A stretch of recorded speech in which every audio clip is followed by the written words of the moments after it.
Ya Allah, ayo ditimbul ini.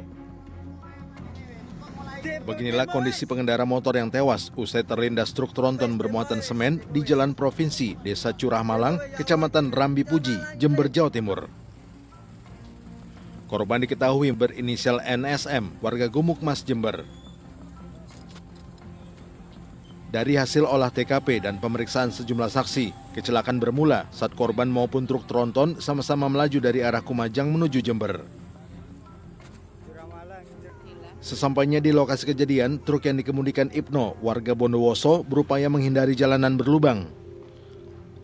Nahas, korban yang saat itu hendak mendahului truk, tersenggol hingga terjatuh dan terlindas truk.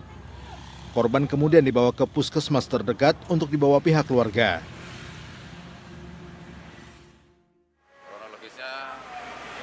Dua kendaraan ini sama-sama berjalan dari arah selatan ke utara. Namun naas, setelah di TKP, truk menghindari jalan yang rusak sehingga terjadi benturan dengan roda 2 yang akan mendahului dari arah sebelah kanan. Peristiwa kecelakaan ini bukan yang pertama kali terjadi, lantaran banyaknya jalan yang rusak akibat dilalui kendaraan besar yang melebihi muatan. Sudah banyak kejadian, hampir tiap hari ya. Kondisi jalan hancur ini sejak dilewati truk-truk ini. Kasus kecelakaan ini kini telah ditangani petugas Satlantas Polres Jember. Dari Jember, Jawa Timur, Galih Mega untuk CSI, RTV. Diduga akibat terlibat cekcok, seorang anggota polisi tega membunuh ibu kandungnya di Cilengsi, Bogor, Jawa Barat. Sementara itu di Serang, Banten diduga menjadi pelaku pelecehan seksual terhadap santri rumah pimpinan Ponpes digeruduk warga. Sahabat, inilah catatan seputar investigasi. Bersama saya, Ramadika Samudra.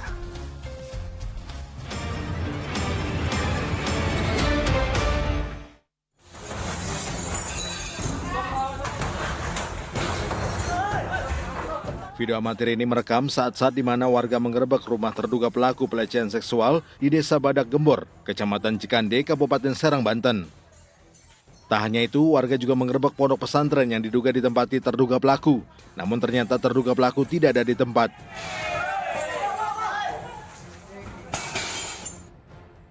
Penggerebekan ini dilakukan atas dasar keluarga korban yang geram karena tidak kunjung ada kelanjutan penyelidikan terhadap terduga pelaku oleh polisi. Aksi main hakim sendiri pun tak bisa terhindarkan. Orang situ sih, orang sebelah. Tapi orang dari sini ya? Iya. Ini kasusnya apa nih, Kang? Pencabulan sih, Pak. Kapan kejadian itu? Kalau masalah kejadian kita nggak tahu. Taunya kita digerebek aja hari ini udah. Masyarakat merespon adanya informasi bahwa di dalam pesantren ini telah terjadi tindakan asusila ya yang dilakukan oleh pimpinan Pondok Pesantren Bani Mamun atas nama Ustadz. Situasi akhirnya mereda setelah polisi tiba di lokasi dan menyatakan bahwa terduga pelaku pelecehan yang warga incar sudah diamankan di Mapolres Serang. Dari Serang, Banten, Herbert Marbun untuk CSI, RTV. Diduga remblong, truk bermuatan makanan ringan menabrak dua rumah warga di jalur Lingkar Pati dari arah Surabaya menuju Semarang. Tidak ada korban jiwa saat kejadian karena dalam peristiwa tersebut rumah dalam keadaan kosong.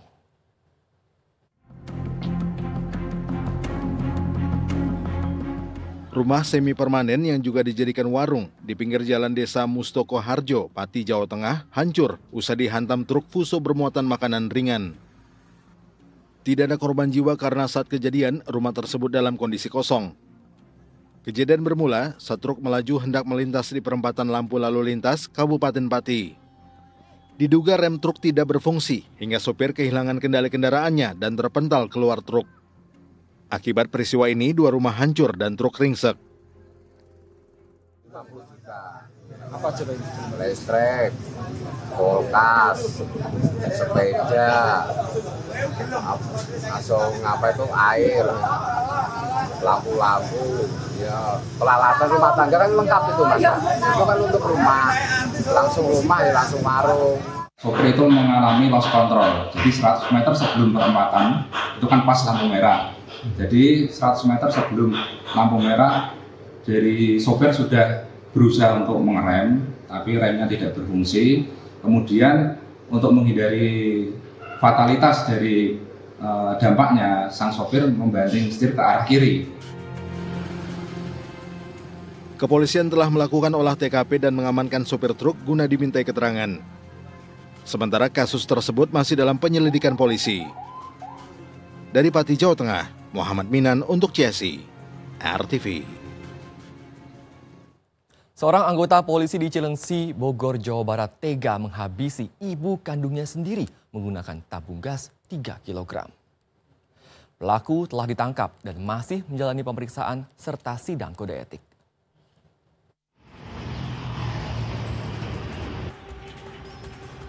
Warung di daerah Cilengsi, Bogor, Jawa Barat ini menjadi saksi bisu tewasnya Herlina Sianipar di tangan anaknya sendiri, NP alias Ucok, yang merupakan anggota polisi. Pelaku tega menghabisi nyawa ibu kandungnya sendiri menggunakan tabung gas 3 kg. Sebelumnya peristiwa berdarah itu bermula saat korban sedang melayani pembeli. Tak lama berselang, korban dan pelaku terlibat cekcok. Pelaku yang diduga emosi mendorong korban hingga jatuh dan menghabisi nyawa perempuan 61 tahun itu dengan tabung gas. Pelaku pun langsung kabur menggunakan sepeda motor. Satreskrim Polsek Cilengsi yang mendapatkan informasi akhirnya berhasil meringkus pelaku di sebuah kafe. Kami sudah amankan, kemudian kami melakukan penyelidikan dan saat ini lagi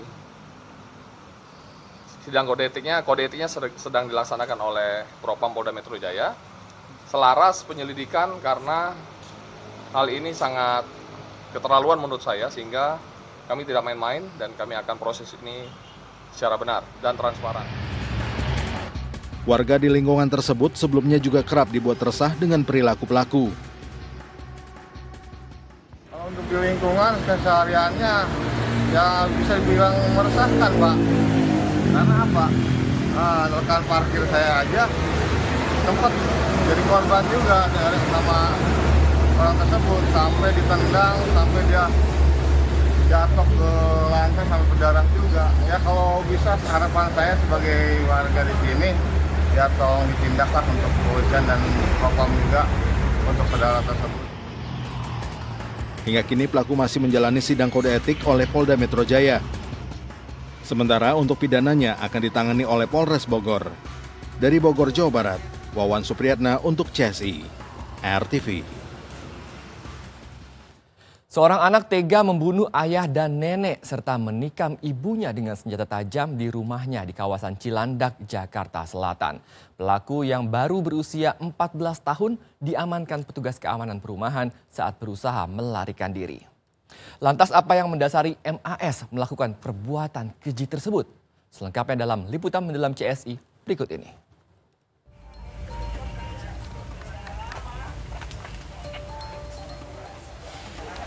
Warga komplek perumahan Taman Bona Indah Cilandak, Jakarta Selatan digegarkan akan sebuah peristiwa sadis.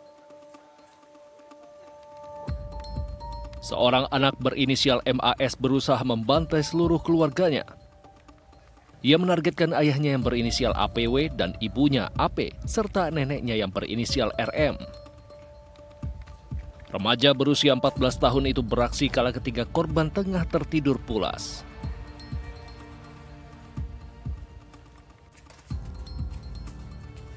Dengan menggunakan pisau dapur, pelaku menusuk leher serta pinggang ayah dan ibunya. Ayahnya tewas tak lama setelah penusukan itu, sedangkan ibunya sempat berlari dan meminta tolong kepada warga sekitar. Neneknya yang terbangun pun akhirnya juga dihabisi oleh pelaku. Pelaku sempat melarikan diri, namun petugas keamanan berhasil meringkusnya. Tersangkanya keluar katanya, pelakunya. Saya inisiatif, karena di sini teman udah ngamanin, saya keluar ngejar sama teman saya satu. Ketangkaplah di sebelum lampu merah. Pisau dapur, kalau kita lihat tuh pisau dapur. Bang, itu pas kabur itu masih pegang pisau atau gimana? Udah enggak. Pas kita tangkap di depan tuh udah nggak pegang. Pisaunya ditemukan? Pisaunya di sana. Nggak jauh dari rumah? Iya, nggak jauh.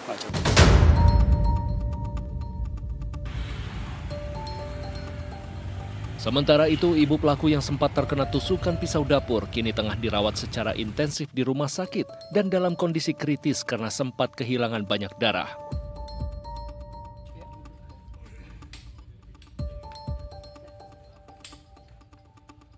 Tim Satreskrim beserta tim Inafis Polres Jaksel mencoba menggali beberapa petunjuk terkait peristiwa sadis ini. Olah TKP digelar untuk mengumpulkan sejumlah informasi lain dan mencocokkan keterangan sejumlah saksi. Pemeriksaan terhadap pelaku pun dilakukan secara paralel oleh unit PPA Polres Jakarta Selatan.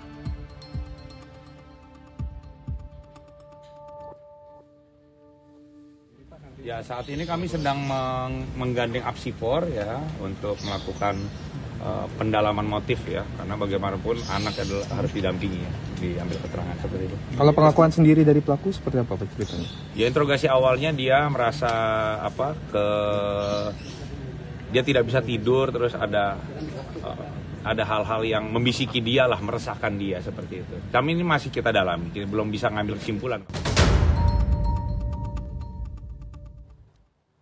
Motif pelaku melakukan aksi keji itu hingga kini masih abu-abu. Benarkah ada bisikan-bisikan? Atau benarkah pelaku depresi?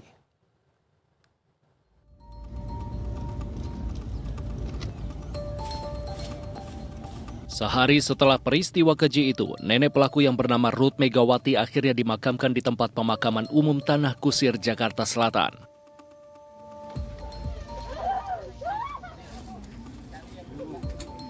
Isak tangis menyertai kepergiannya. Keluarga dan kerabat dekatnya memakamkan wanita berusia 69 tahun itu di atas makam suaminya yang beberapa bulan lalu telah pergi meninggalkannya. Tentu tak ada yang menyangka jika Ruth Megawati meninggal dunia karena dihabisi oleh cucunya sendiri. Bahwa beliau kesehariannya itu aktif di Masjid Al-Falah Mona Indah, Taman Mona Indah. Beliau juga sebagai pengurus masjid, di pengurus RW beliau sebagai bendahara. Ya, dan juga dengan warga yang lain beliau luar biasa baiknya dan ringan tangan untuk membantu dan menolong sesama.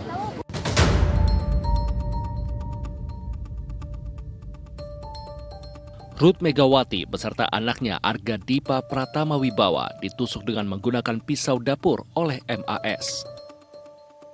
Tak hanya itu, AP alias Anabel Paramita yang tak lain merupakan ibu pelaku kini terbaring di rumah sakit dalam kondisi kritis lantaran juga menjadi korban percobaan pembunuhan.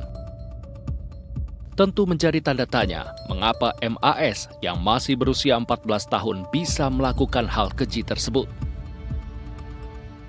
Keluarga ini kan keluarga yang super hangat ya ibaratnya ya, terus juga nggak ada perilaku yang negatif sama sekali nggak ada. Di sini tuh rumah yang hangat begitu ibaratnya. Kalau di sini pasti isinya ketawa ceria pokoknya. Terus anak ini sebenarnya pendiam ya, agak pendiam sebenarnya, cuma dia berbaur dengan sepupunya, main bareng tuh akrab gitu, terus kan akademisnya juga pintar gitu kan. Ya kayak anak-anak pada umumnya lah. Beredar sejumlah testimoni di media sosial jika MAS selama ini selalu mendapatkan tekanan dari kedua orang tuanya. Bahkan beberapa jam sebelum pembunuhan itu terjadi, pelaku sempat mengunggah status yang berisikan nada keluhan terhadap tekanan dari kedua orang tuanya. MAS diduga tertekan, bahkan mungkin depresi atas tuntutan harus terus belajar agar menjadi seseorang yang berprestasi secara akademik. Dia sakit tiba-tiba gitu, enggak, ya kan? Jadi kalau kita membicarakan anak-anak, kita harus lihat juga pola asuh, gitu ya. Nah, pola asuh ini tentunya oleh para orang tua atau orang dewasa yang ada di rumah itu. Saya malah berpikir, jangan-jangan orang rumahnya lah yang tidak sehat mentalnya, dan akhirnya diturunin ke anak ini gitu.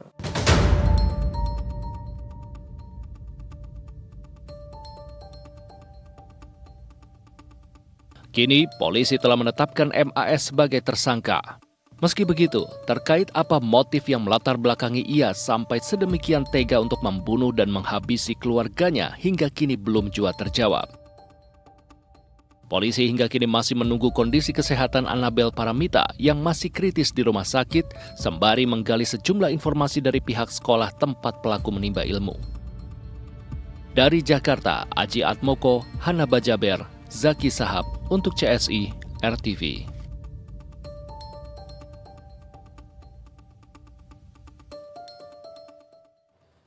Berkendara dengan selamat di jalan raya tidak hanya membutuhkan keahlian, namun juga kewaspadaan dan kepatuhan dalam berlalu lintas. Dan berikut tips dari Brigadir Putu agar kita terhindar dari maut di jalan raya. Halo sahabat RTV, bertemu lagi nih bersama saya Brigadir Putu Fungki. Ya sahabat, saya ingin mengajak sahabat RTV untuk melihat pelanggaran lalu lintas yang terjadi hampir setiap hari. Dan hari ini ada pelanggaran lalu lintas apa yang sudah terekam? Mari kita saksikan bersama videonya sahabat. Waduh, dari awal aja bisa kita lihat ya sahabat bahwa ini tuh hal yang berbahaya nih. Tingginya scaffolding ini melebihi tingginya ekspektasi orang tua terhadap anaknya ini mah. Dan ya ampun, ini dia lagi ngapain, ini lagi cosplay jadi Spider-Man kali ya. Ya ampun, bahaya banget nih. Coba bayangin ya sahabat, kalau ada palang di depan, apa bisa lewat? Ya ampun, ini mah jelas-jelas membahayakan diri sendiri ini. Ya sahabat, dengan membawa muatan melebihi dimensi kendaraan saja ini sudah salah ya. Apalagi ini bawa orang di atasnya. Membawa scaffolding ini bisa menggunakan kendaraan yang lebih besar lagi loh sahabat. Bagaimana kalau tiba-tiba kendaraan yang rem mendadak atau tiba-tiba ada angin kencang? Dan sahabat, dari video ini sudah melanggar pasal 169 ayat 1 Undang-Undang Lalu Lintas dan Angkutan Jalan. Di mana pada pasal 169 ayat 1 berbunyi barang yang melebihi dimensi kendaraan atau diangkut dengan cara yang membahayakan pengguna jalan lain dianggap melanggar aturan. Dan dapat dikenakan sanksi sesuai dengan pasal 307 Undang-Undang Lalu Lintas dan Angkutan Jalan yang berbunyi setiap kendaraan bermotor yang digunakan untuk yang digunakan untuk angkutan jalan wajib memenuhi persyaratan dimensi, muatan, dan kelas jalan yang ditentukan. Dan apabila melanggar dapat dikenakan sanksi kurungan selama 2 bulan atau denda Rp500.000. Ya sahabat, kita semua punya masa depan. Kita semua ingin bahagiakan keluarga di rumah. Mencari rezeki apalagi dengan cara-cara yang halal itu adalah hal yang sangat mulia sahabat. Tetapi harus dahulukan keselamatan diri sendiri ya.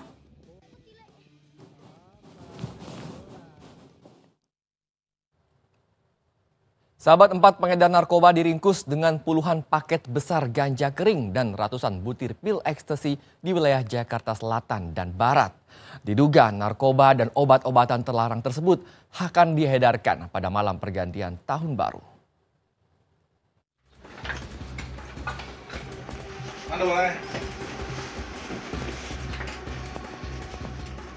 Petugas Satres Narkoba Polres Pelabuhan Jakarta Utara menggerebek kamar kos yang dijadikan tempat penyimpanan narkoba di kawasan Jakarta Barat dan Jakarta Selatan.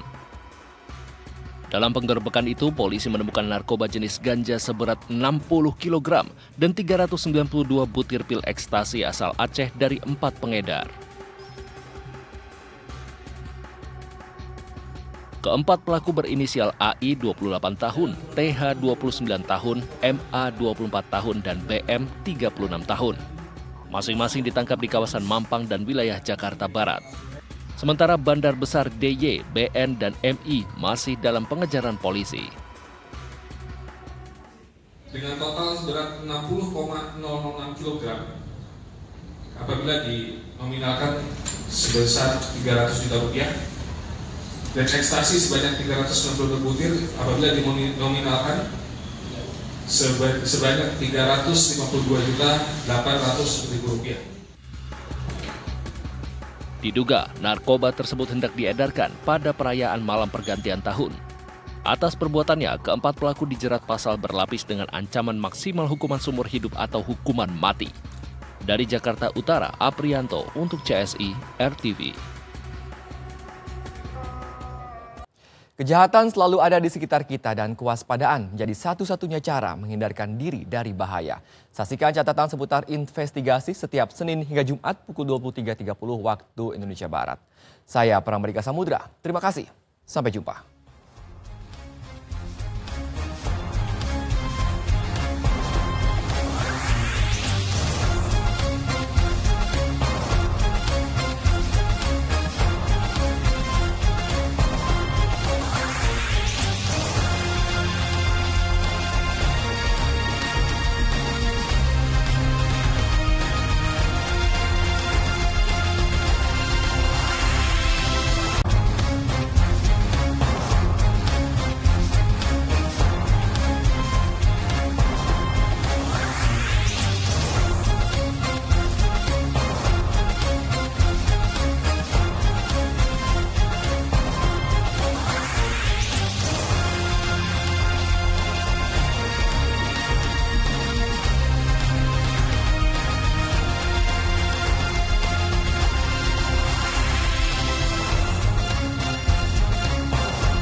Thank you.